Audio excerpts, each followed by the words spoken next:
to order. Will the clerk please call the roll? Councilmember Moskowitz. Present. Councilmember Delarada. Absent. Councilmember McPartlin. Here. Councilmember Brennan. Here. Supervisor Cassidy Dorian. Here. Please rise. The Pledge of Allegiance. Pledge of Allegiance.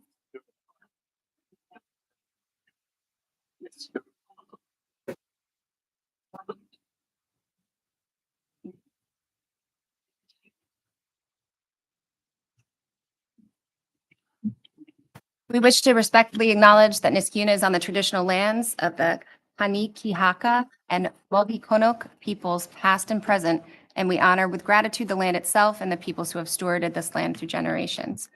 We don't have any public hearing today, but we do have minutes. So may I have a motion to approve the minutes from the regular town board meeting for July 15th, 2025?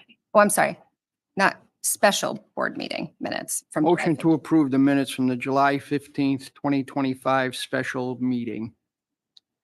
Any changes, discussion? Okay. And I need a second it. second. Second. And all in favor? Aye. And then may I please have a motion to approve the July 29th, 2025 regular town board meeting minutes? Motion to approve the minutes from the July 29th, 2025 regular meeting of the town board. Right, and a second? Second. Any discussion or changes? All right, all those in favor? Aye. Aye. Any opposed? No? Okay.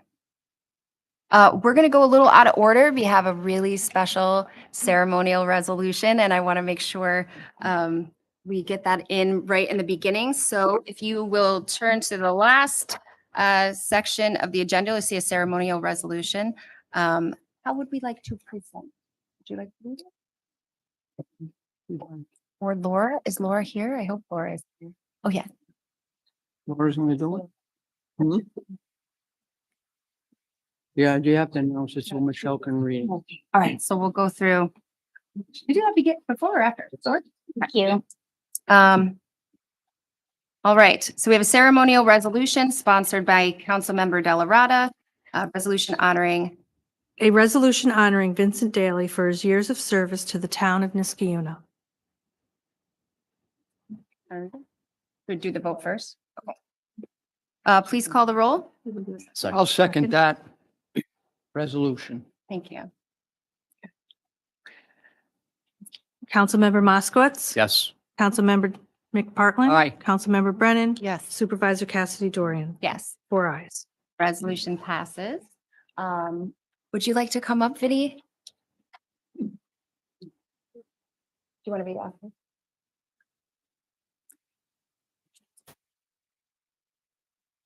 Thank you.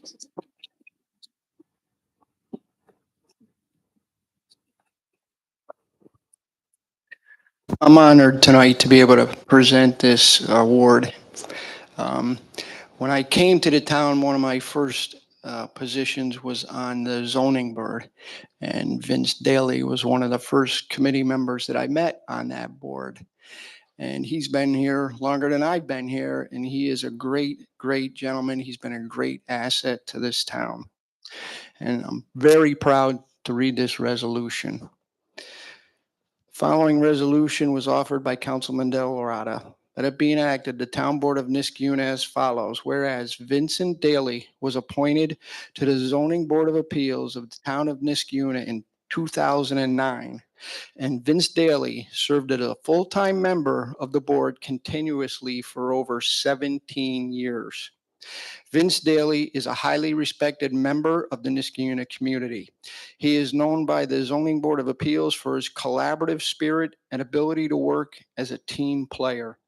And throughout his tenure, Vince Daly was a good listener who truly cared about the people of Niskayuna and demonstrated a deep and a binding commitment to the cases heard before the Zoning Board of Appeals. And Vince Daly brought his invaluable experience as an electrician to the Zoning Board of Appeals, providing a practical, informative perspective to complex technical issues.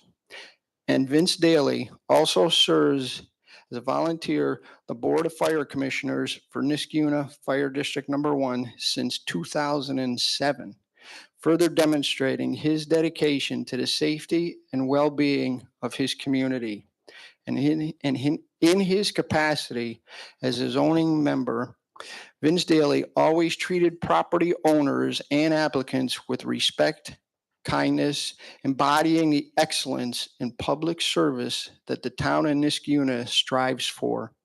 And Vince Daly served the people of town of Niskuna with honor, distinction, and his care and commitment to the community will be greatly missed. Therefore, on this 30th day of September 2025, in recognition of 17 years of service to the town of Niskuna, the town board offers its personal and official thanks and appreciation to Vince Daly and hereby publicly commends him for his distinctive service to the town of Niskuna.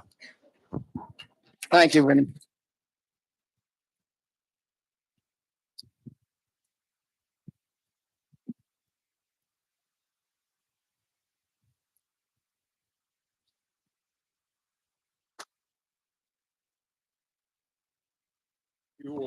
Here you go. You got to take that. I'd like to thank everybody. I was supposed to only serve one term, but things happen. And this town is a beautiful town. It's a great town. I've been here for, I don't know, since 1961. I was in school for 5 years, electrical school. It's been an honor to serve this town. And I hope that I put just that much back into the town, living here this long. And I thank all the people in the town of Niskuna for supporting the town, for making it a better town. I want to thank you again. And of course, my wife, Lynn, for putting up with me and my 2 boys and my grandson. I thank you all once again. Thank you. Do you want to do a picture? Does anybody want to come up for a picture with Vinny? This is the biggest heart we've ever had on the ZBA. So, does anybody want to get a picture? Then do you want to come up with a, here? Come on up. Yeah, we're just, yeah, John, do you want to come too? Or Vinny, sorry.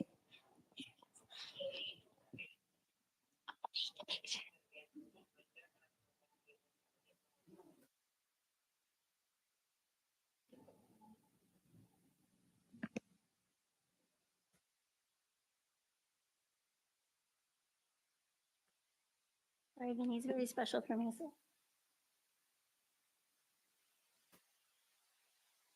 Thank you.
So I'm going to move on to committee reports. We're going to begin with police and public safety. Thank you, Madam Supervisor. Police and Public Safety Committee was held on September 4th. Under operations, we talked about a resolution to accept the GTSC grant. That's a Governor's Traffic Safety Grant. And Chief Koshin thanked Lieutenant Frenier for all his work on this grant. Under fleet and equipment, we have the DOT master agreement, which is ongoing. The committee discussed that DOT has new procedures, and we are awaiting resolution language from DOT to proceed. This is to put speed limit signs on fixed poles. Chief Koshin stated this agreement is necessary due to Verizon having equipment on poles that LPR will be installed on. That was regarding our Verizon agreement. So we're working with DOT to get the signs on the poles, and we're working with Verizon in order to make sure that our equipment on the poles doesn't interfere with their equipment. We also talked about the LPR DOT law enforcement agreement, and Chief Koshin explained that this is a requirement with DOT due to our license plate readers being installed within the right way of DOT, just ensuring that we're not using those license plate numbers for anything other than traffic enforcement.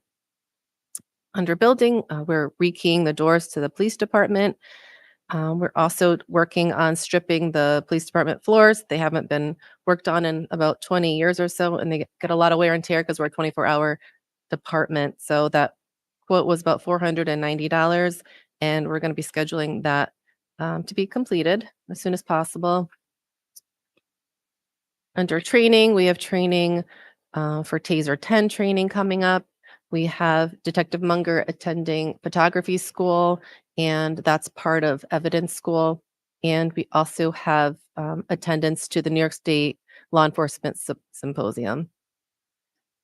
Under town events, we have Coffee with a Cop at the Senior Center. Chief Koshin hosts this the third Tuesday monthly. We also will have had a Coffee with a Cop event on September 5th at the Target at Starbucks from 12 to 2 with Officer Tomazone. And we also just announced that we will have the National Coffee Day with a Cop October 1st from 8 to 10 at our Starbucks over on Balltown Road. And we are continuing to work with the Mohawk Hudson Marathon program and getting all of our resolutions set for supporting that program. Under court and town attorney, we had Judge Swinton stating that we may need to apply for the JCAP grant for virtual arraignment technologies. The virtual appearance rules have changed, and we need to get some new equipment to be in compliance. For the fire department, Michelle Mazurik stated that the Fire District 1 has hired 7 new firefighters, and they're currently being onboarded and trained. Michelle also gave information on a fire that was at Iroquois Village that occurred on September 4th. Under school district, Chief Koshin stated that Sergeant Mora has been assigned as the SRO for the school district, and he is at the high school, but he will be utilized throughout the district as needed. And then under other, we had a resident worried about Console Road, and we had done every data point possible on Console Road and not found any safety problems. So the county also went ahead and conducted a Console Road speed study. Chief shared the details of that study with us, and the study found that over the last 13 years, volume has decreased on that road. And he also read the following from this report.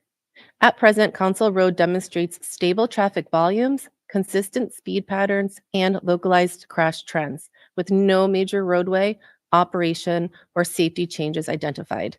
So their traffic engineer had the same findings as our traffic studies showed.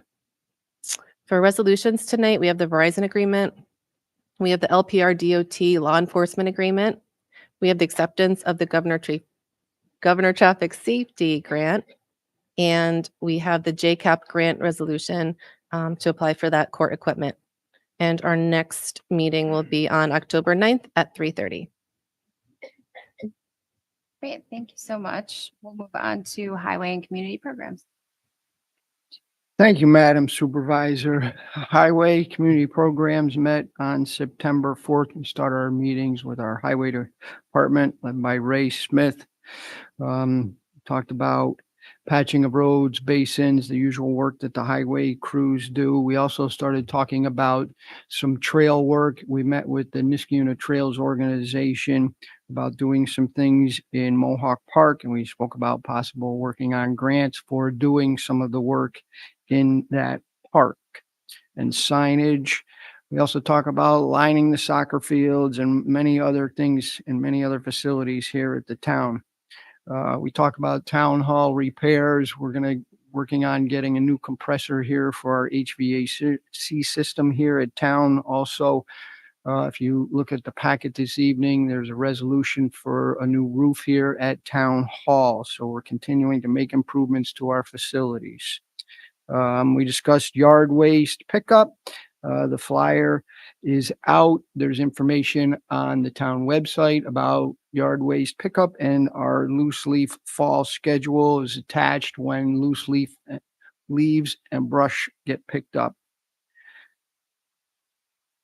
Our last round of paving completed in September. Our crews did an excellent job. I say this every month, usually in the summer, as part of the report, that we do a lot of work before we pave roads. We check up all of our infrastructure that's underneath the road. We raise up our catch basins, and we make sure that all our facilities under the road are good before we pave the road. I want to thank the water and sewer department and highway department for all the work that they do before the roads even get paved. There's a lot of work to be done. Great job. And then we go back and do some landscaping, hydro seeding where necessary along the edges of the roads. Got a resolution for a new maintenance worker. Open discussion. Our crews talked about different drainage at Lions Park. We've got some new benches and tables in that area. We also talked about possible grant money for the Lions Park station down there. The supervisor have been very diligent in trying to work on those projects and make improvements to that building. Next part of our meeting is our recreation and community programs. Lori Peretti takes care of that for us. She reported town pool close. It was a very successful year at the town pool and worked out very well. Program is still very, very strong. This fall soccer began September 6th. The numbers are, down a little bit, but they were hoping that would improve. Driving range fall hours or weekends only. That started 9/8 through 9/28. We also talked about fall movie nights. There is information on the town website, and you can also find that in other places about movie nights that we have here at Town Hall. Socktoberfest, October 1st through the 31st. The community programs is collecting new socks for an organization called Things of My Own. We have facilities here at Town Hall. So if you have new socks you'd like to donate, please do that. We were the #1 site, I believe, last year, and we're trying to actually even increase that this year. So any help you can do with that, greatly appreciated. Halloween trunk or treat, October 26th. We'll be here at Town Hall. We did this in years past, so that's very popular event, and we also accept donations at that event. Our communities programs superintendent there, Lori, is wanting to do a new program. It's a Festival of Wreaths, so she was discussing that. Resolutions wise, we didn't have a lot of resolutions coming out of community programs. After that, we move on to our seniors program. That's down at our rec center down on Aqueduct Road. We have a very vibrant program there.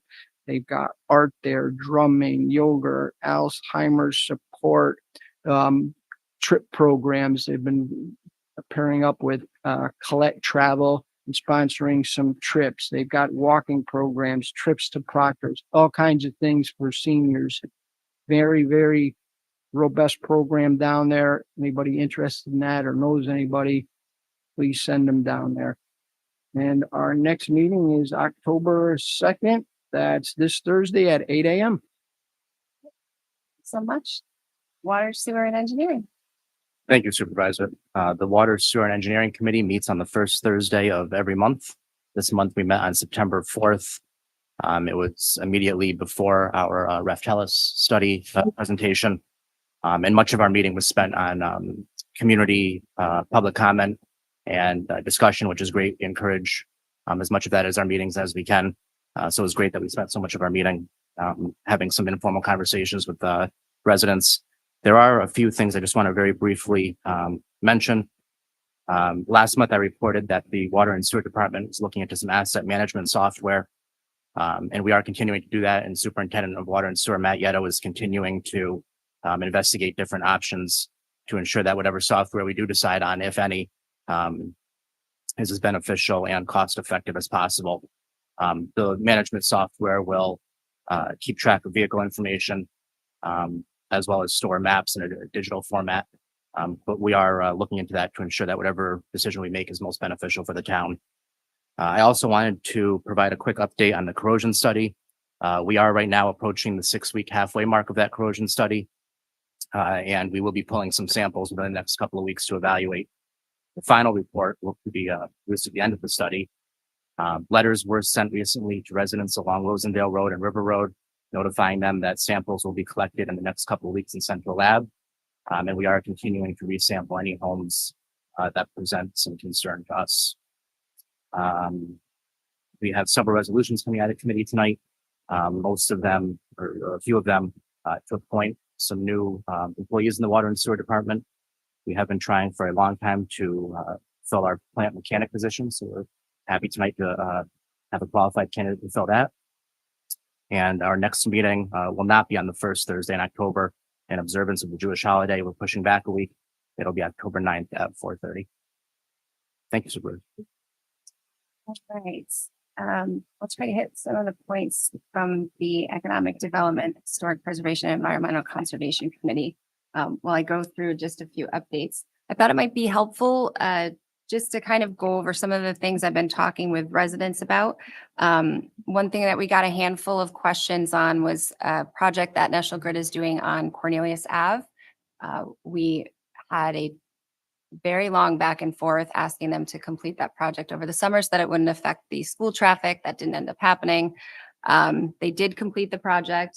There was a little bit of confusion about whether or not they were going to repave afterwards. They ended up repaving. From what I understand, they did a very good job. So at least there was no issues with that. There are some spots, like one small section of Cornelius, that they didn't do the entire thing, but wherever the road was like really ripped up, they went through and repaved it, which I'm sure our highway department is grateful for. The other things that we've had folks reach out about are, namely the Raftalis presentation. There were some things that residents had hoped to be covered in that presentation. So I've been working with the Phil Sapone, who is the consultant doing the project, so that a lot of the stuff is just some self-reported things that I think would be helpful for context. So I'm sending those over to him. It'll be some sort of provided by the town information, but at least it'll all be in one spot. So if you're looking for all of that, it'll be there. We did also get a question on, and I think there was at least a couple residents who had asked about the concept of lost water, which is essentially water that we know we have treated and it's been out there, but it hasn't been metered through anybody's paying meter. This happens often because we flush a lot of hydrants. So you can imagine that kind of goes everywhere. And we also have a ridiculously large amount of water main breaks. So that's another spot where it goes. But what I think was really telling is that a couple years ago, there was a big spike in this, in the number of gallons of lost water. And what we were able to ascertain was just that the numbers that were being reported before are just not they weren't reported as accurately. So the uptick was to try to make sure that that number was accurate. If you have any questions about that, that information is actually included in every town's annual water quality report. And it's right on our website at the bottom of the page. A couple other things that we were able to do related to the Raftalis project. We had a presentation with a company who came in and did an evaluation of the 2 standpipes and the water tower, the raised water tower. They've been in need of attention for several years. And so we needed to see where we were at with each of them to see which needed to be addressed first. We also we're pretty confident that 2 out of the 3 have lead paint that were used, when it was constructed years ago. If in fact we're correct on that, it's going to cost a little bit more money because they have to go through the process of tenting it and making sure that they get rid of the lead paint appropriately. The cost for the elevated tower was estimated at 2.3 million, and its 2 smaller towers were 2.7 million a piece. So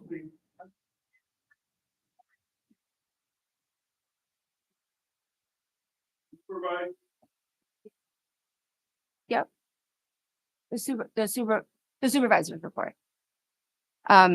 So that information I thought might also be helpful to include in the Raftellus slides because it is a direct correlation to the capital project funds and plan that we had handed over there. So that information will be available. We talked a little bit about the reallocation of parks funds. We had originally planned to do a splash pad in River Road Park. That for a number of reasons, one being that because of inflation, we don't have enough money to put the equipment out there anyway, but also because we have gotten a lot of feedback about whether or not our residents actually wanted a second splash pad. So given those two things and the idea that we would be sort of splashing water all over the place in the context of these conversations about utility rates, we felt that it was a better solution for us to complete the bathroom project so that the pavilion that's been already constructed can be rented and revenue generated from that. And then also reallocating those funds to the train station. We have a wonderful man who is looking to help us to raise money to restore it, but we need to get the roof and the decking in good shape before we do that. So that's going to be a part of the reallocation of funds. The other monies that are there, we'll know a little bit more about what we can do with them once we get a bid back for the bathroom. We just need to know how much that's going to cost to come off of the grant funds that we got for that. We also had a great event with Canal Corp. If you haven't had a chance to go down to Lock 7, there is a brand new boat launch there. They really did a beautiful job. We didn't have to pay anything for it. Our highway department was able to help them with a little bit of work, but they were wonderful to go through and did all of the things that we had been hoping that they were going to do. While we met with them, they talked a little bit about maybe making it into a park. They would invest some money maybe in that green space there, put some tables out there, other things, other park space that we don't necessarily have to pay for with taxpayer dollars. So it was a great conversation. I also wanted to mention that it is 200 years for the Erie Canal, and they're celebrating that by sending a replica of the Chief Seneca boat. It started in Buffalo on the 24th. It's going to end in New York City on the 26th. But it'll come right through Niskayuna. Unfortunately, they're not stopping, but you'll be able to see them go through Lock 7. And there'll be some activities at the Waterford location. If you're interested in that and want to partake, there's tons of information on their website. Did I have anything else? No, I think that's it. I don't think that we were bulked up with economic development resolutions. There were some updates on the Climate Smart Communities grant, which is a sidewalks grant for it's Cornelius and Birchwood. We applied for a grant through this organization. We haven't found out if we have it yet. We've wrapped it into the budget in hopes that we are going to have the other half of that grant, but more to come on that. Let's see what else. I think that's probably what's not going to be covered in our resolutions today. So we are going to move. We're going to.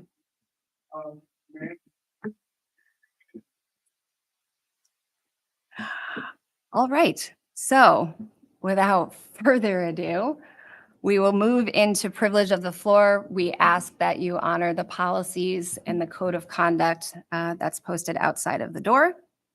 Who do we have first? We have Mike first.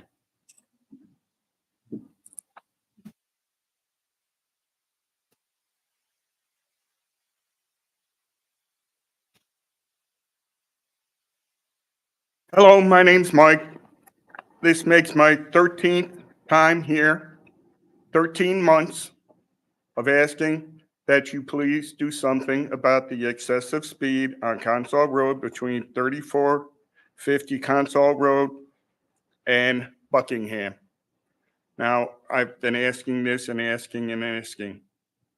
I'm going to ask Linda if she'd read something for me, please, because I have trouble holding on to the paper, and she said she would do it for me.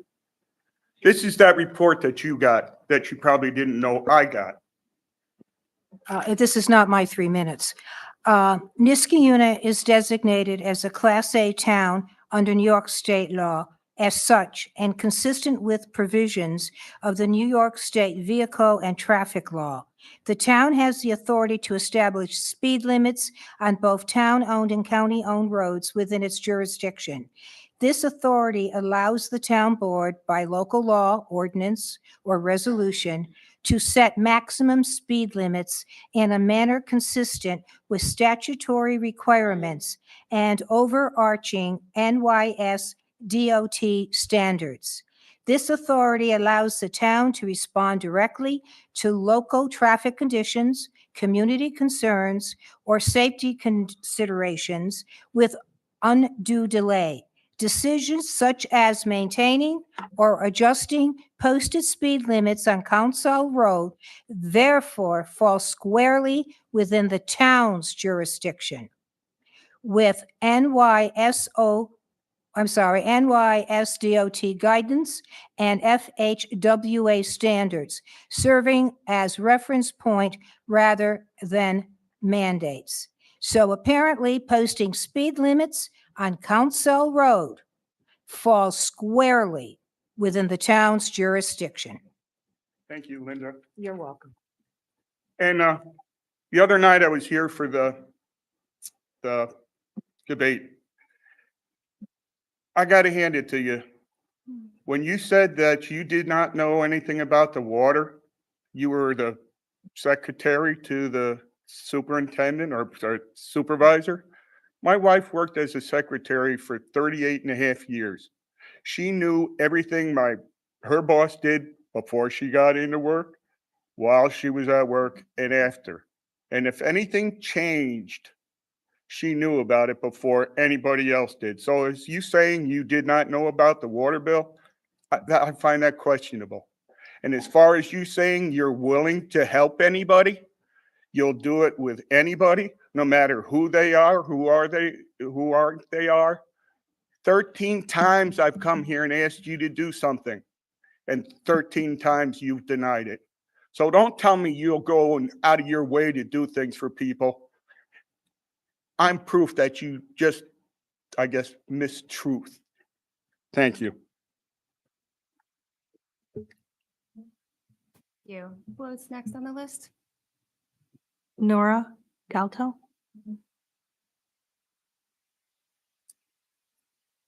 Okay, before the clock starts, because Joe gave me a good heads up that I can set a tone. I don't have any jokes though, but I'm seeing your shirt. Be kind. So that's what I'm going to focus on. Be kind. Appreciate you guys. And as a woman of faith, I do keep you in my prayers. So I'm going to start out with a few things that I wasn't planning on speaking. But there are some things that have caused some frustration and disappointment, I think. There's a website, Open Book, on the State Controller's website that's really helpful, has a lot of information. And I went on there and looked at some things, and this is what I saw, and I don't understand everything, and probably you know better. But what I saw with Niskayuna's debt was $41 million at the end of 2023. And then I said, well, how does that compare to comparable town like Rotterdam, although Rotterdam's population is a little bit higher, but 16 million. So our per capita debt is huge. It's very significant. I'm saying, how do you pay down that kind of debt? And so I'm going to the conclusion we're going to see property tax increases, utility rate increases, tax assessments on our property are going to go up. Or we're going to have hiring freezes and departments are going to cut back and that kind of thing. I'm just really concerned that 41 million is a lot of money to pay back and needs to be paid back. It's not healthy. The next point I was concerned about, that we don't have the 2024 information out there. The AFR, the annual financial report, is designated on the controller's report as unfiled. It was due 120 days after December 31, and then we've gone out another 120 days. So there's 6 months of delay there that taxpayers are left in the dark and residents are left in the dark. And I don't care if it's audited or not. You can put it out there and make a disclaimer that this is not audited, that's not, no opinions have been expressed on it, but give us the numbers just to see where we stand. We don't have that information. And so that was another concern, that everything has to be foiled when, if it's just out there, help us. Just if it gets out there, we don't have to foil everything under the sun, and you don't have to hire a person to do FOIL requests because the information is there. I think we could do better on that. I'm also bothered that we're not seeing fiscal trends, those key fiscal indicators that our controller should be doing. The state controller says that's a job responsibility of a controller. It never gets out there. It should be done every year so we know where we stand. That, you know, you got a lot of brain power in this community. We could help. Possibly with ideas, but we don't see it. Also, the finance agenda meeting on September 9th had a lot of these items listed that are on today, but not everything. So what I'm asking is that when you're doing the finance agenda meeting, if you're updating things somewhere on the website, have an update on that finance agenda meeting with the either dollars. It would be helpful if we knew what, is this a budgeted item or is this something new? We know it's grants. That's pretty clear. Whenever there's a grant, it's pretty spelled out. But there's other places where there's no price tag. You're hiring positions, but there's no salary benefit information. So and it might be earmarked. It might be fine. It's just, we don't know. So I'm just asking for more information. And God bless you. I really appreciate what you do because it is a tough job. I know that. Thank you. Thank you, Nora. Natalie Tiberio.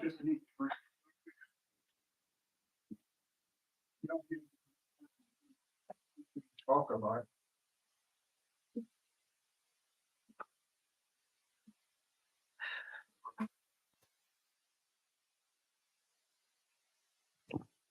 Good evening, everyone. Natalie Tiberio. I've lived in Niskuna for over 45 years. I'm on 8 Seneca Road. I want to touch on the fact that the Niskuna town has not filed its annual financial statement with the state controller's office. It's late, and we currently have no fiscal score for our township. The state controller's position is that this shows a lack of transparency and accountability, which are crucial for ensuring the proper management of the public funds. They may decide to conduct their own audit for further investigation. I have foiled back on June 4th, a month after the report filings were due to the state controller's office. I received nothing and had to file an appeal in mid-July. I finally received word after filing this appeal from the town outside counsel that an audit was currently being conducted and should be completed by September. So I waited until September. I reached out again and I was told it was still not available. Reached out to Community on Open Government, who helped with my appeal process, Kristen O'Neill, she's the counsel. And she said, Natalie, it is my understanding that the town of Niskuna is advising you at this time that it does not possess the records you are seeking. So essentially, we do not have any financial records. Then I reached out to Bill McPartlin, and he said, Ms. Tiberio, I was in receipt of your email regarding the town financial statements of 2024. I've spoken to both the controller's office and legal department. The auditors will complete the audit and prepare the financial statements. Now, basically, we have working documents which are called drafts. Drafts are what is audited. That is what you need to provide to me. And then I looked into the legal area and it says FOIL is clear. Records cannot be withheld merely because they are under review or audit. Drafts, working papers, and preliminary notes are considered public records and they cite a court case. So I've been after these documents since early June and I still have not received them. And our township currently has a fiscal score of nothing. I did find some financial statements that you filed with the bond counsel, Oric, Harrington, and Sutcliffe. And some of the numbers here are very concerning to me. 2024 and 2025, they are budgeted. And this is why we need to see the financials. We need to understand this because essentially, you're taking in from 2024 to 2025 over $1.2 million more in tax revenues from us. You are now in need of an additional almost $700,000. Last year in 2024, it showed a decrease or a need of an additional 1.8 million. Fund balance, it shows 664,000 in the general fund, and it has nothing blank for fund year end of year balance.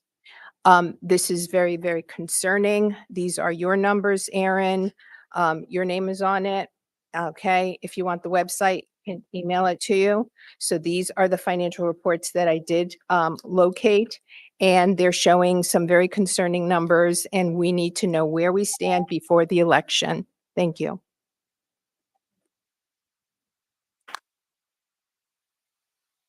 Leslie Gold.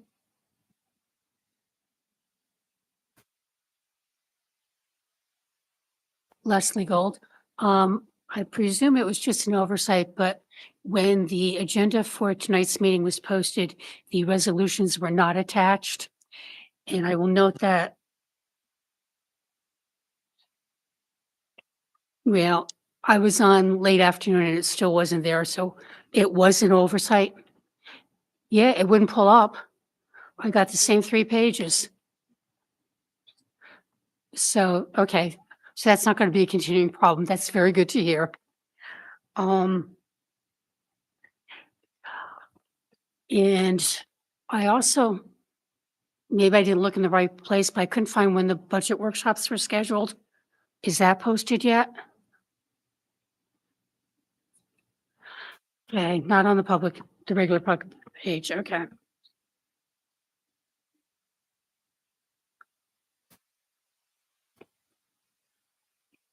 I'm just writing myself a note, sorry. Be nice if we're on the news.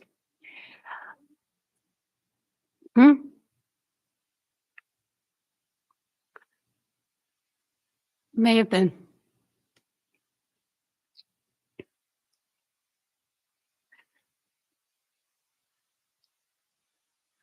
For the town information, I tend to go right to the town website.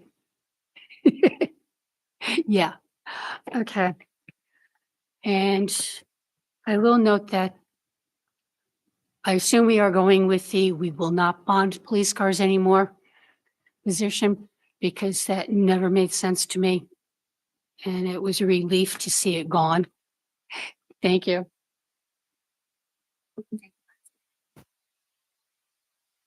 Mike Randall.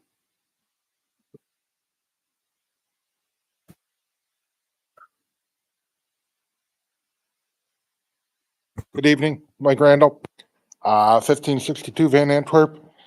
The recent decisions by you and the board have left many residents questioning whose interest you have at being served. First, the elimination of services at the transfer station, which has forced many residents to shoulder added costs and inconveniences. Now you may remove brush pickup which threatens to compound the burden, especially for seniors and families which rely on these services. You claim these cuts are justified because of sustainability, yet at the same time, the supervisor has appointed the hiring of a confidential secretary at a base salary of $75,000 plus benefits exceeding $80,000. This raises a fundamental question when the needs of the residents will take priority over administrative needs. We deserve leadership that listens, that prioritizes essential services, and that respects the financial pressures facing everyday citizens. If this is the vision for you and our current board supports, then you are not truly representing us. You are following an agenda that leaves residents behind. Niski unit deserves better from you, from the supervisor and the town board. Thank you.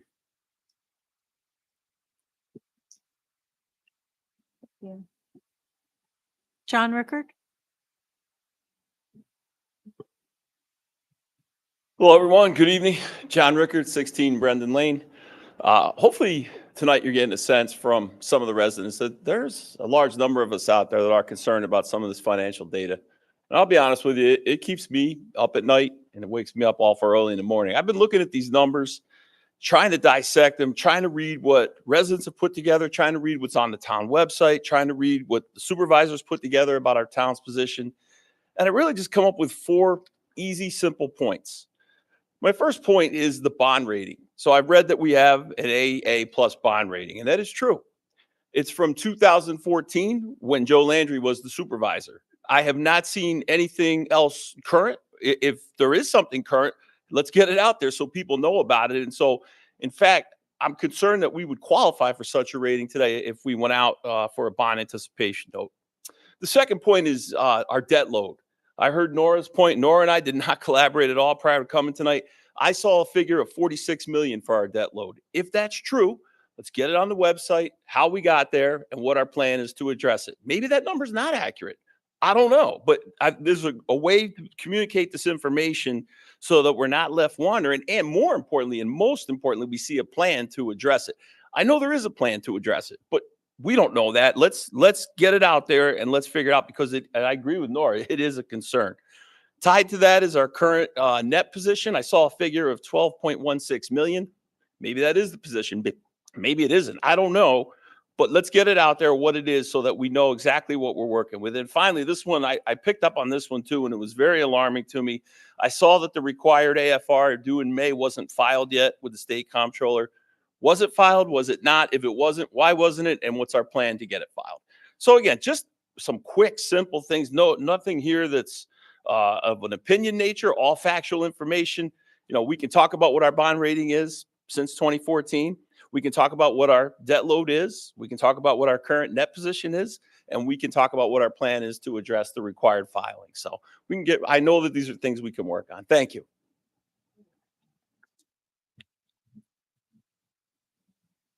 Does anybody else like to speak?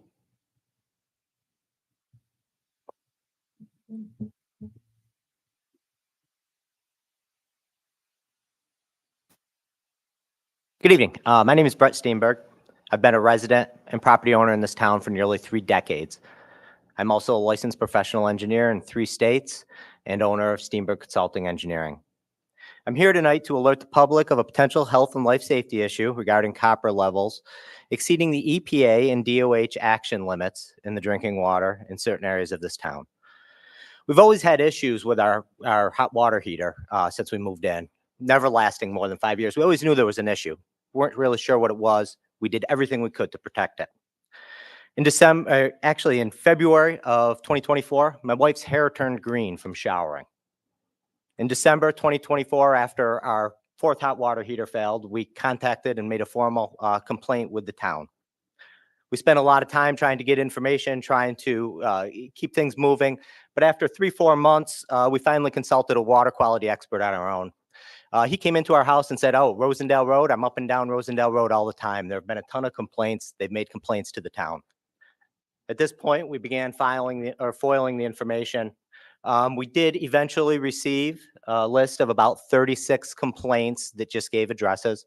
However, there was one complaint which had quite a bit of backup, although I'm finding out that it was only a small percentage of the correspondence she had with the town, which dated back to 2019. Miss Christine Brooks, who's here tonight, so I won't elaborate on it much, but her copper reading was 50% over the EPA minimum action or maximum action requirement. I'm here out of a genuine concern for my family and residents along Rosendale Road, Mohawk Road, River Road, Eastern River Road, and Lock 7 Road. In June of 2025, after significant pressure, the town did conduct copper samples at our home. I thought it was just our house. Turns out it was 3 or 6 residences. It took a while, but on August 9th, we finally asked, "What's our copper reading?" 2 months later, 60 days, we got our copper reading. It had exceeded by 15-20% the EPA minimum standards. Never notified by the town. And we were told that they had contacted the Department of Health. Now, on August 19th, we received an email saying that because it's in the 90th percentile rule, we don't need to notify anybody. We're just giving this to you out of courtesy. that didn't make any sense to me because it's a single sample. The 90th percentile rule does not apply. I'm very well versed in it. As my wife went down, she met with Schenectady County Department of Health. I began writing letters to the State Department of Health to find out what was this. Well, when she met with Schenectady County Department of Health, evidently there was a big misunderstanding on the samples themselves, and he needed to look into it further. And thankfully, I did write an extensive report to the New York State Department of Health, which they did take a look at.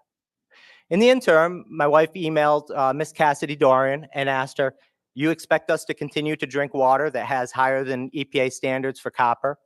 And the response we got back was, I never said that. And, you know, a few things in there, but the final sentence is what got me. And I'm going to read it verbatim. It is best if you continue to work with the Department of Health, and I wish you luck. I wish you luck. I was astounded. Not even a, you know, hey, listen, we can do something about this. I have it in writing if anybody wants, but it became very crystal clear to me at that point that Miss Cassidy Dorian or the town was not going to notify or help any of the residents without New York State Department of Health forcing them to do so. It wasn't until September, approximately 90 days later, that some of the residents that did test high were finally notified of their high levels of copper in their drinking water. 80% higher. They have a small child. I'm familiar with the family. I'm familiar with the residents. I think all of you need to be made aware. The Department of Health has no authority to govern the water district. You do. They are merely set the standards, and they merely give you guidance to do so. You are the ones responsible for the Niskayuna Consolidated Water District. The four of you up there, and fifth if we had them. I believe my home has been subject to high copper levels since we moved in 2003. A day doesn't go by that I'm not sick at the long-term effects it may have had on my son after consuming for 22 years. This is not something that is minor. This is a legitimate health and life safety. The data's out there. Copper is not good for you. That's why EPA sets an action limit. We believe it's being caused by low pH. It's not only corroding our copper lines, it's corroding your lines. You talk, every time I hear you, you talk about water main breaks. It's corroding your own lines. It needs to be fixed. And thankfully, with my action, not your action, with my action getting the Department of Health involved, they have the top corrosion experts working on this. This should have been something that was handled by this administration.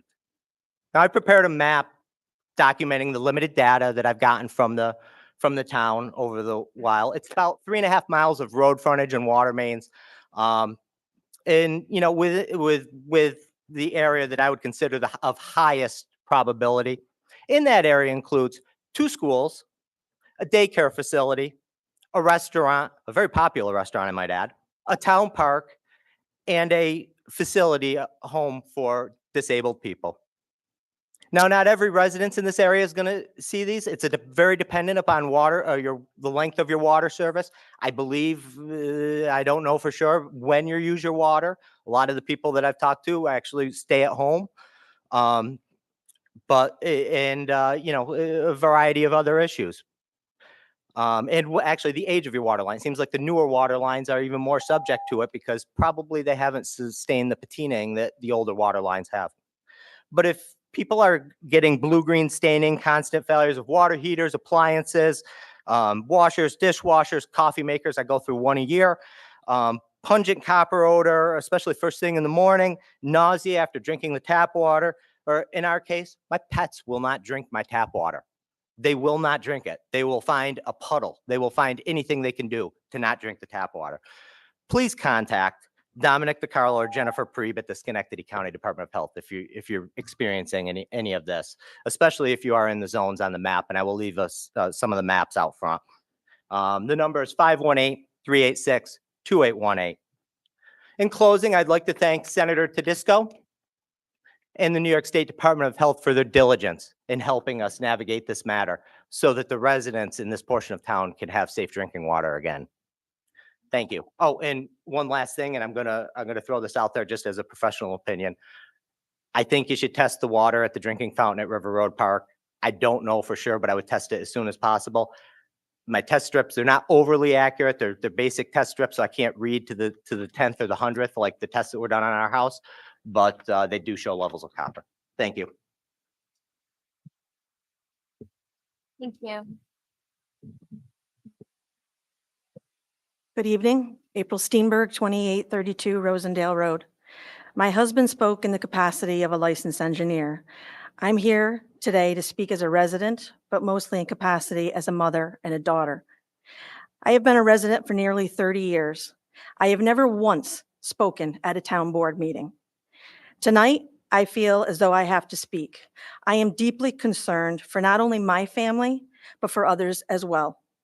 As someone who spent a large portion of my career working in radiation oncology, both treating cancer patients and managing radiation oncology departments, I think it's understandable why, when I learned that my son and my family has been drinking water for 22 years that has copper levels that can lead to kidney issues, liver issues, or cancer, why I'm concerned.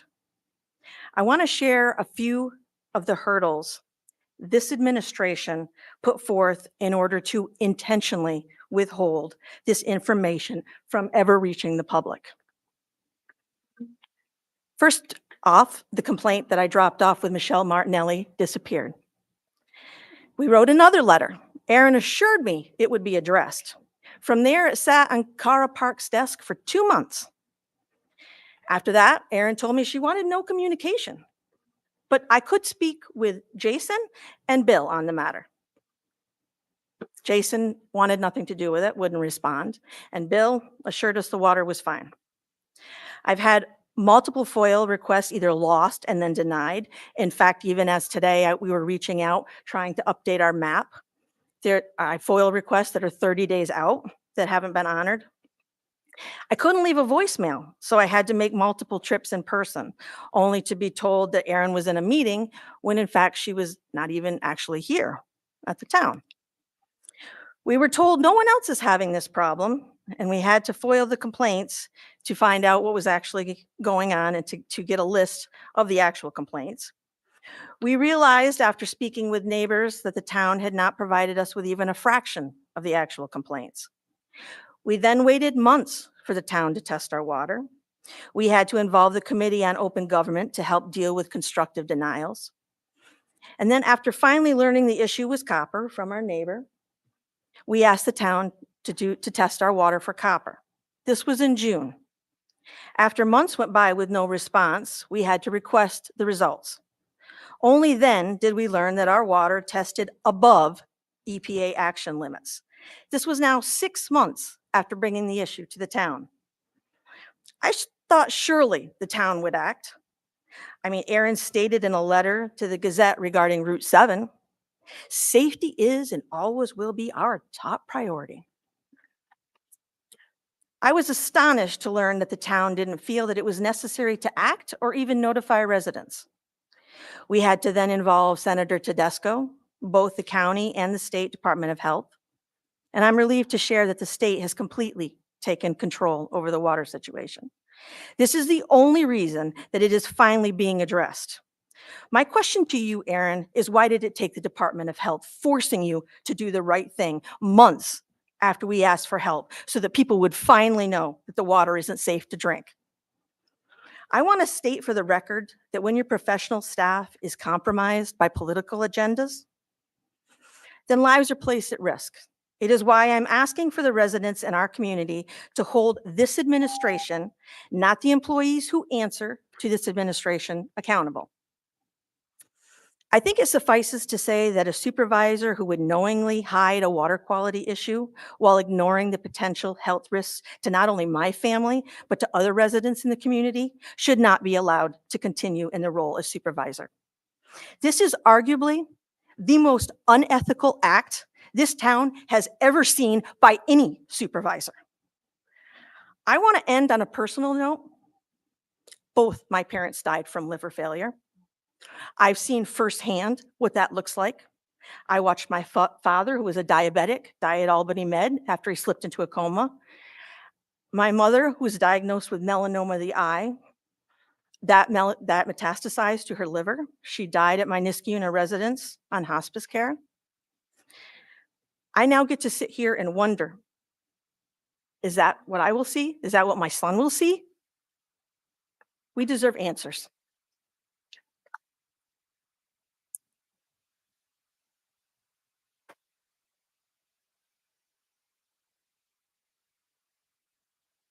Hi, my name's PJ Hoggenstead, 2467 Rosendale Road.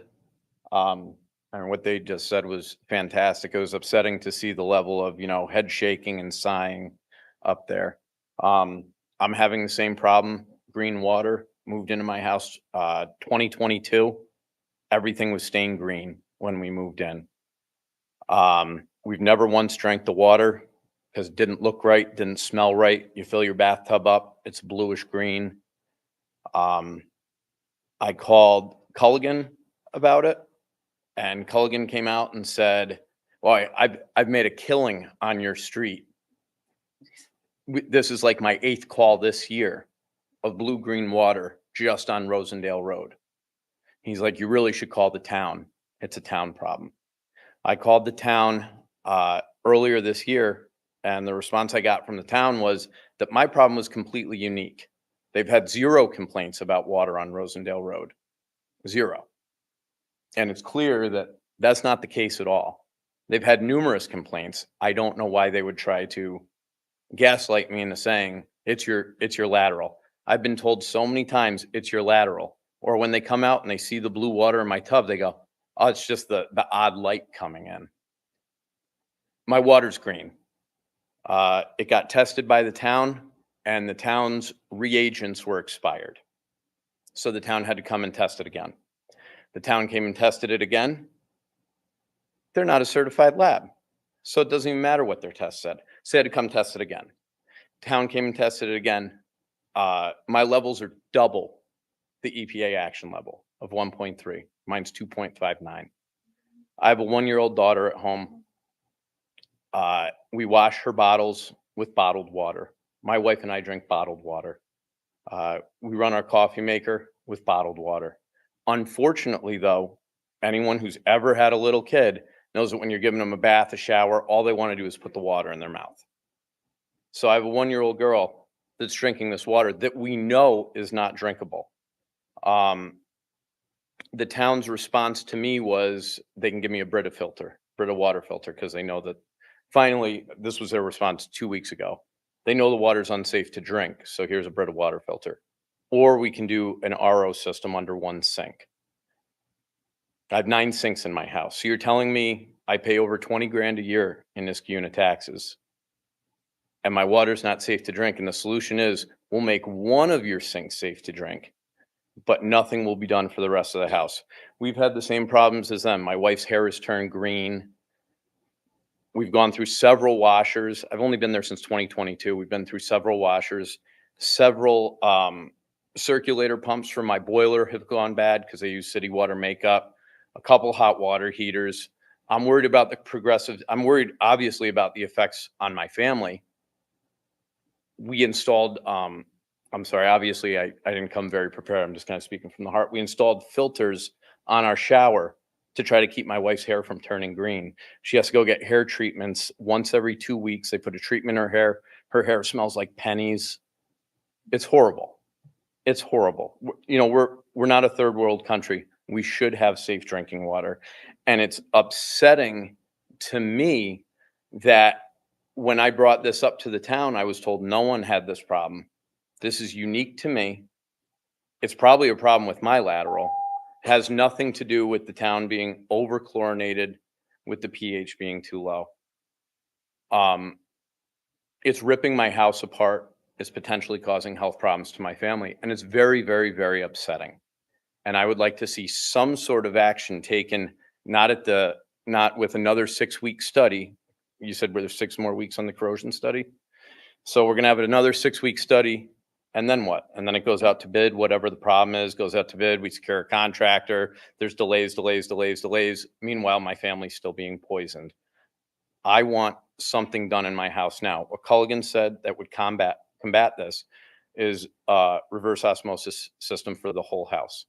They quoted me a little over $40,000. I would like something done to make sure that my daughter is safe My wife's due to have a son within the next month. I want him to be safe. I want to be able to bathe my kids without worry at my house. I mean, we don't necessarily have to drink the water. That would be a nice luxury to drink our tap water, but I'm not even looking for that. I want to be able to bathe my own kids without worry at my own house. I really, really hope that you guys will take this to heart. I know there's a lot of talk about political, this and that. I'm completely uninterested in the politics of it. I'm just interested in having safe water for my family. And I would really like the town to step up and do what they can do to make that a reality, and make that a reality now. Not 6 weeks, not a month, not maybe this winter, maybe next year, now. I'm not a water expert. I would hope that you guys could hire some and hopefully get this problem solved. Thank you.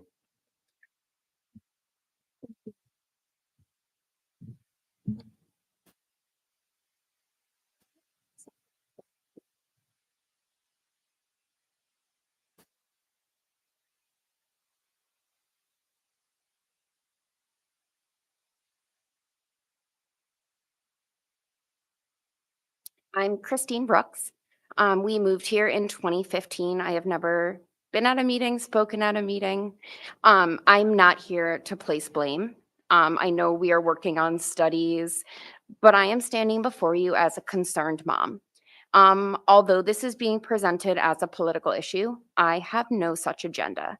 The current situation with our water is a public health issue, and we are at a critical juncture. I want to ensure that everybody here and that the public has clear facts. We purchased our home in 2015. In July of 2019, our hot water heater failed. It seemed unusual since it was brand new when we moved in, but we replaced it. In October, as we brought our newborn home, our water began to taste heavily metallic. We installed expensive filtration systems and told ourselves the problem was solved. In January 2020, and again in August, our water turned neon blue. Not a tinge of discoloration, highlighter blue. I gave you the pictures of that. Imagine putting your newborn's white clothes into the wash, only for them to come out glowing blue. We called our plumbing company, and every time they came, they flushed the hot water tank with chlorine, reassured us, and left. Each time, we thought and we hoped that that would be the end of it. By March of 2021, the blue water returned. The aluminum anode rod in our brand new water heater had corroded away completely. We replaced it with magnesium, which was supposed to be better, and that also corroded. In 2022, we involved the town, our plumber, 2 civil engineers, a chemist, and a team of water purification experts. The town told us our house is unique, other homes are not effective, and maybe the light just makes it look blue. Experts told us those explanations were impossible and that this was an issue with the pH of our water. When the town sampled our water, 1.91 micrograms of copper didn't faze anybody. I notified the Department of Health, the DEC, lost sleep, and replaced a second water heater in just 7 years. By July of 2023, our 5th blue water incident, we regrounded the house's electrical system to eliminate electrolysis as a possible cause. Still no answers, no solutions, just thousands of dollars spent. This past May, we finally learned the truth. Other families are experiencing the same issue. For years, we were told that we were alone. For years, we were told it was just us. The issue continues to worsen as we speak. Our house's main water line is leaking. I know you mentioned wasted water that's disappearing. It might be in my front yard. Our filtration systems are working on overdrive and breaking down. My dentist even made a comment last week about questioning a low pH in my water because of all these dental treatments that I'm needing. And it's only getting worse. I'm just here holding my breath and praying that my family doesn't experience long-term health consequences as a result of this. We talk about open communication and community, and now we're hoping that community will stand behind us and address the issue once and for all. This is bigger than one household, and it's not political. It's a community health issue, and our families deserve clean water. Thank you. Thank you, Christine. I would like to go.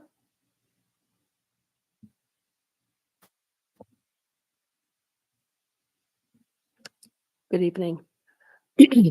My name is Haney Santana. live on Trottingham Drive. Listening to tonight's speakers is extremely disturbing, concerning, alarming, that our water is unsafe, that our children and grandchildren are at risk, as well as ourselves. And I'd like to know when you knew, Aaron, about all of this problem. When did Jason know? When did Jessica know? When did Bill know? When did John DeLaurata know? The question is, when did you know that the water was unsafe and you didn't bother to say anything? Now, let me talk about water heaters. When we moved in was about 2016, 14, and we had gone through 3 water heaters in this time. On the bottom of the water heater, it was all corroded and leaking. I didn't understand it because these were new water heaters, supposed to be top of the line, supposed to last. Our stuff didn't last. So when I was speaking with one of the speakers before, they said this might be a bigger town-wide issue because of where I live. I'm on the other side of Route 7. So I'm telling you right now, I want my water tested. I want it tested now. I don't want to do it 3 weeks from now or 2 weeks, because I have my grandchildren, my children, and myself. I am a 9/11 survivor. I have enough medical issues that I don't need to worry about water being unsafe. I think it's outrageous that this town would deliberately hide and mislead residents when they came to you out of concern. What is this, Flint, Michigan? Seriously, how could you possibly put us at risk? Because as far as I'm concerned, each one of you, beginning with Jason, should resign. This is absolutely outrageous. That's one issue. Second issue is, why is the budget hearings being held after Election Day and not before? And also, your job is full-time, Aaron, in case no one told you. The board does not deserve a raise in any capacity whatsoever. You should be giving us a rebate on what you've done. You are a disgrace. Last issue. I'm going to give Erin a copy of her post, social media, that she previously wrote blaming the Republican Party for putting out nasty flyers and suggesting we did it, and then saying, oh, it's a campaign. They meant to delegitimize Democrats and Pucciani. Here's your post. So you do have.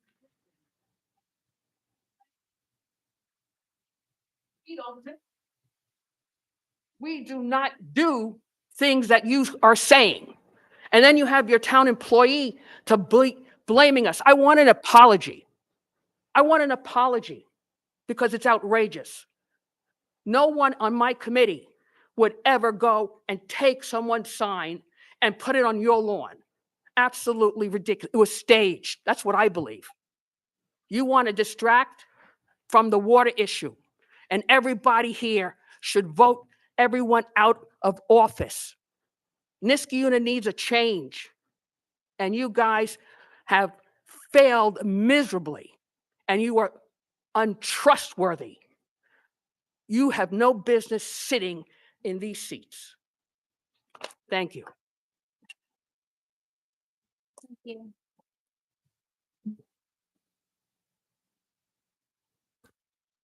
Linda Rizzo, 2229 Fairlawn Parkway. I wish I could be up here and saying I'm absolutely shocked at what I heard. You know, if this were 2014 when Joe Landry was here, I would have been shocked because he would not hide this stuff.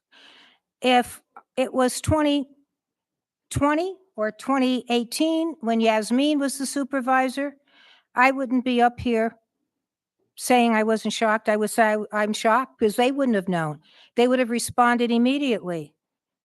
I'm just shocked at the response this board has given to the residents. It's disgraceful. It is absolutely disgraceful. where I live on Fairlawn, my water, and I had to call the water department up, I think it was a year and a half ago. It has such a foul odor, it smelled like dead fish. They came over, they claimed that maybe I had a water softener. I don't have water softeners. I'm going to have my water tested, but I'm not going to wait for the town. I'm going to contract with a private organization that comes in, and the cost may be $500. But I want to know. And as I said, this isn't not political. Believe me, because if all of you up there were Republicans, I'd say resign. Believe me, when it comes to health issues, I don't give a hoot what party is in office. My next point. The annual financial report has not been filed with the state. Now, people, it was supposed to be filed in May. You sit up there nonchalant like, it's not really a big issue. It's a violation of state law. Does anybody care? You haven't filed it yet? And what does it show? It shows that you are making, and this is from the Comptroller's Office guidelines, financial decisions that may not even be adequate for the town. It shows poor financial practices. It shows a lack of transparency. It shows a lack of oversight. How could you not file something that's due on May 1? This has never, ever happened under Joe Landry, who was a phenomenal supervisor. And he was, Bill, a phenomenal supervisor, or under Yasmin, who was an excellent supervisor. I never heard, since I've been a resident, that the town did not file its report on time by May 1. Never. I'm shocked at that. It's a serious issue. You are violating state law. Maybe people think that's minor. It is not minor. It's not minor at all. The third issue is transparency of these meetings. At the debate, Aaron, excuse me, you said, oh, well, people can come to committee meetings, where you can talk and dialogue with us. The committee meetings are in the morning and in the middle of the afternoon or late afternoon. People are working. That is not a solution to your 3-minute buzzer. It's not a solution at all. And I can see you're interested in what I'm saying because you're looking at your pad as you made faces when the Steenbergs got up and spoke, and as you made faces when Mike got up, and as you laughed when Mike Rando got up to speak. But that's okay. Continue doing it. The point being is that these things that are happening here have never happened before. Never. And as far as you boasting about the AA+ rating, John Rickard brought it up. The person who gave us the AA+ rating was Joe Landry, a Democrat. He gave it to us, not you. So for you to claim that is a political scam. You have nothing to do with the AA+ rating. And the last thing is, I was also shocked. We have had a full-time supervisor since 2000. And Aaron, at the debate, you made mention that you were part-time. That it was, it's my part-time position. This is a full-time position. It is not part-time. And I hope you realize that it's full-time. Thank you.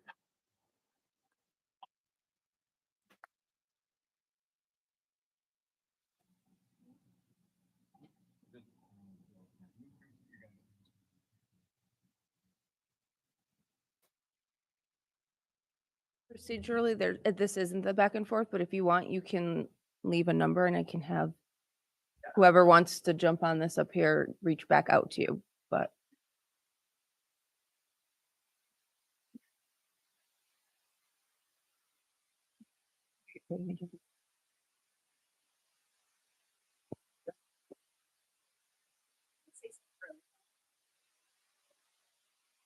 I just wanted to mention Jason Girlton, you said that the letters went out that you'll be testing, somebody will be testing our water. Our chemists let us know that pH changes over time.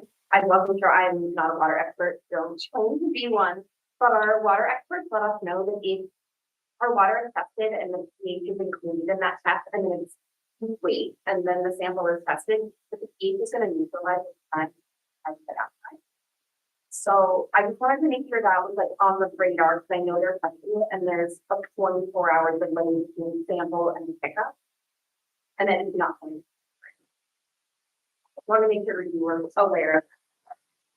I think the primary test is for copper because the pH is what they believe is causing corrosion in the line into your home. And so they would test for the level of copper. The pH is done at the water plant so that they can figure out what the right pH level is for the rest of the town.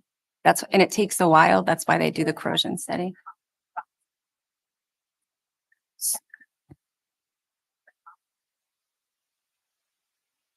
Yeah. Oh, no. So. What? Yes, we're following all of the guidance from the county and the state Department of Health. I have no problem reaching out and making sure that they can come and give a presentation.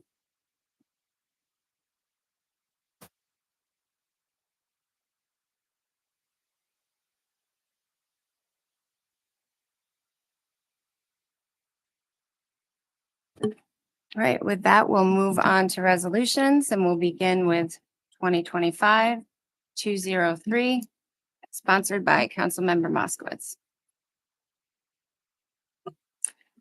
A resolution appointing an individual to the position of equipment operator, plant mechanic in the water and sewer department. Thank you. Do I have a second? Second.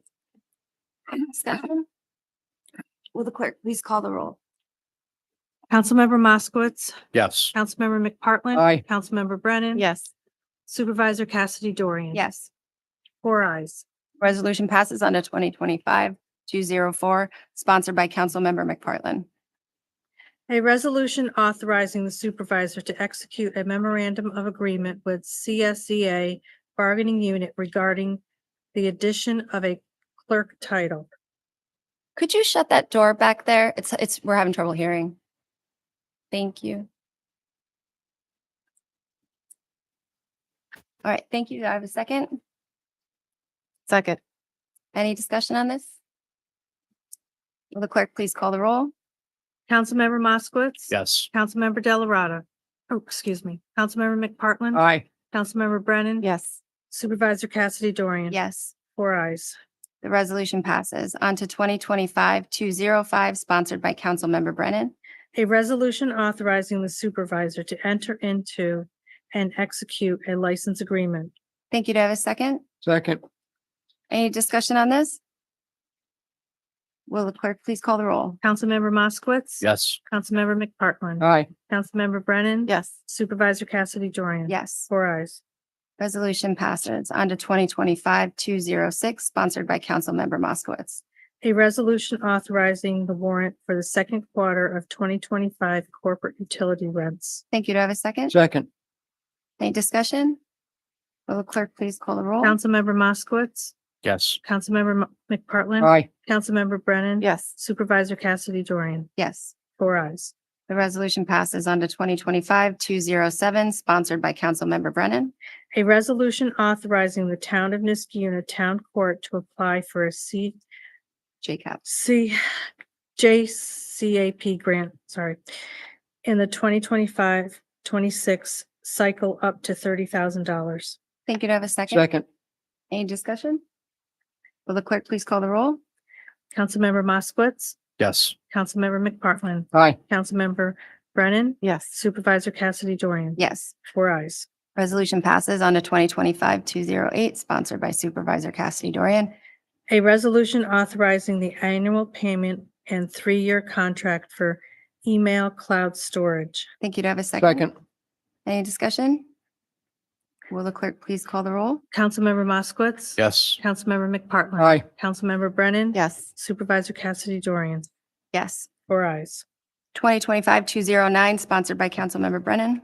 A resolution accepting grants from the New York State Governor's Traffic Safety Committee. Thank you. Do I have a second? Second. Any discussion? Will the clerk please call the roll? Councilmember Moskowitz. Yes. Councilmember McPartlin. Aye. Councilmember Brennan. Yes. Supervisor Cassidy Dorian. Yes. 4 ayes. 2025 210, sponsored by Councilmember Delarada. A resolution taking action on an application for a special use permit to combine 17 and 25 South Fagan Avenue with the extension Existing. existing Kia automotive lot at 3900 State Street to remove one residential home and to extend the automotive sales lot into 17 and 25 South Fagan Avenue. Thank you. Do I have a second? Second.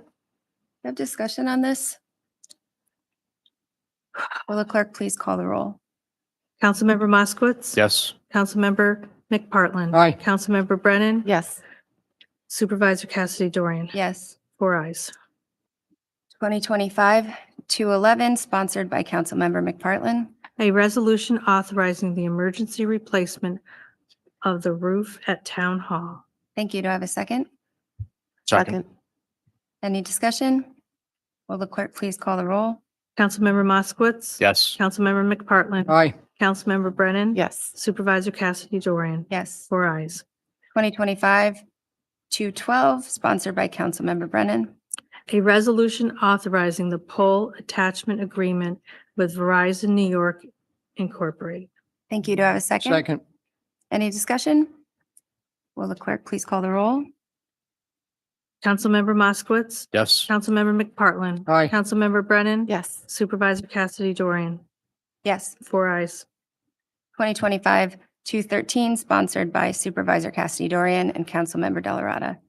A resolution authorizing the implementation and funding for the first instance of the state aid program eligible cost of the capital project and I lost my place. Appropriation funds therefore. Thank you. Do I have a second? Second. Any discussion? Will the clerk please call the roll? Councilmember Moskowitz. Yes. Councilmember McPartlin. Aye. Councilmember Brennan. Yes. Supervisor Cassidy Dorian. Yes.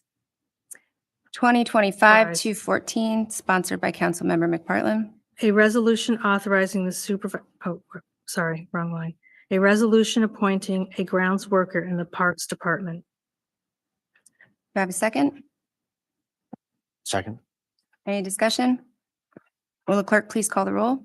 Councilmember Moskowitz. Yes. Councilmember McPartlin. Aye. Councilmember Brennan. Yes. Supervisor Cassidy Dorian. Yes. 4 ayes. 2025-215, sponsored by Councilmember Moskowitz. A resolution authorizing the supervisor to enter into an easement agreement with the owners of 4 Aspen Place. Thank you. Do I have a second? Second. Any discussion? Will the clerk please call the roll? Councilmember Moskowitz. Yes. Councilmember McPartlin. Aye. Councilmember Brennan. Yes. Supervisor Cassidy Dorian. Yes. 4 ayes.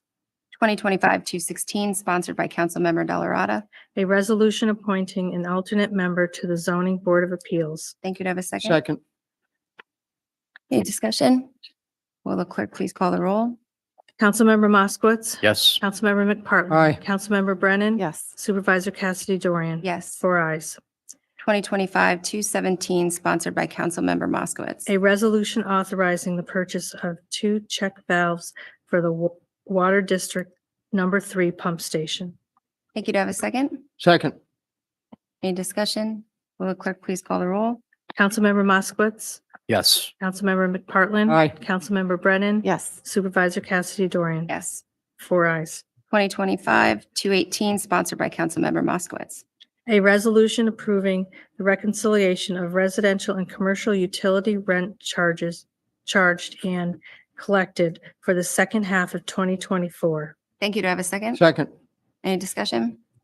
Will the clerk please call the roll? Councilmember Moskowitz. Yes. Councilmember McPartlin. Aye. Councilmember Brennan. Yes. Supervisor Cassidy Dorian. Yes. 4 ayes. 2025-219, sponsored by Councilmember Moskowitz. A resolution approving the warrant for residential and commercial utility bills for the first half of 2025. Thank you. Do I have a second? Second. Any discussion? Will the clerk please call the roll? Councilmember Moskowitz. Yes. Councilmember McPartlin. Aye. Councilmember Brennan. Yes. Supervisor Cassidy Dorian. Yes. 4 ayes. 2025-220, sponsored by Supervisor Cassidy Dorian. A resolution authorizing certain budgetary modifications and interfund transfers. Thank you. Do I have a second? Second. Any discussion? Will the clerk please call the roll? Councilmember Moskowitz. Yes. Councilmember McPartlin. Aye. Councilmember Brennan. Yes. Supervisor Cassidy Dorian. Yes. 4 ayes. 2025-221, sponsored by Councilmember Moskowitz. A resolution authorizing paving repairs at the water treatment plant facility. Thank you. Do I have a second? Second. Any discussion? Will the clerk please call the roll? Councilmember Moskowitz. Yes. Councilmember McPartlin. Aye. Councilmember Brennan. Yes. Supervisor Cassidy Dorian. Yes. 4 ayes. 2025-222, sponsored by Supervisor Cassidy Dorian.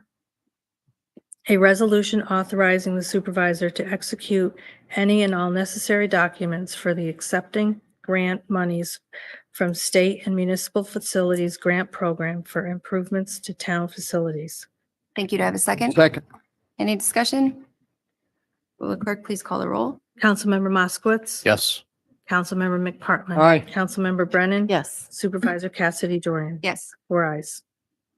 2025-223, sponsored by Councilmember Moskowitz.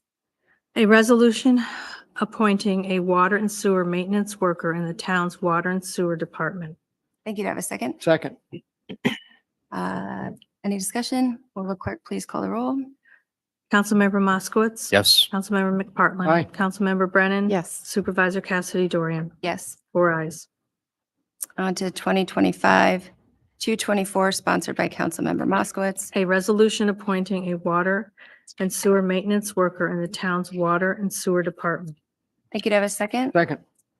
Any discussion? Will the clerk please call the roll? Councilmember Moskowitz. Yes. Councilmember McPartlin. Aye. Councilmember Brennan. Yes. Supervisor Cassidy Dorian. Yes. 4 ayes. 2025-225, sponsored by Councilmember Moskowitz. A resolution authorizing the purchase of parts and installation thereof for a sludge dryer at the town's wastewater treatment plant. Thank you. Do I have a second? Second. Any discussion?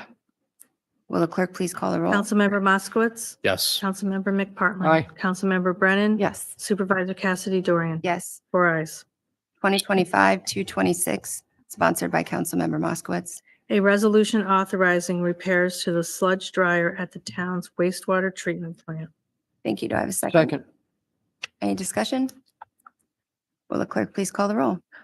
Councilmember Moskowitz. Yes. Councilmember McPartlin. Aye. Councilmember Brennan. Yes. Supervisor Cassidy Dorian. Yes. 4 ayes. The resolution passes, and with that, I will take a motion to adjourn Motion to adjourn. in a second. Second. All in favor? Aye. Aye.